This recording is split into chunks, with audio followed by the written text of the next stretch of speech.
Good morning everyone. Nandito tayo ngayon sa Barangay CI.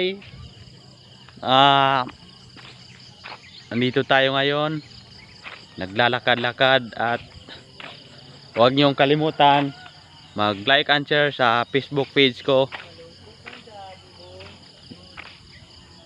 Tingnan nyo guys, sobrang ganda yung view nila dito. Ngayon lang ako nakapunta dito guys.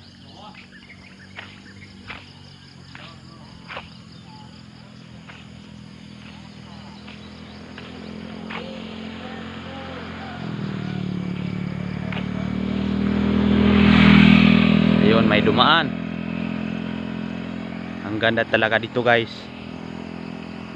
Ngayon lang ako nakapunta dito.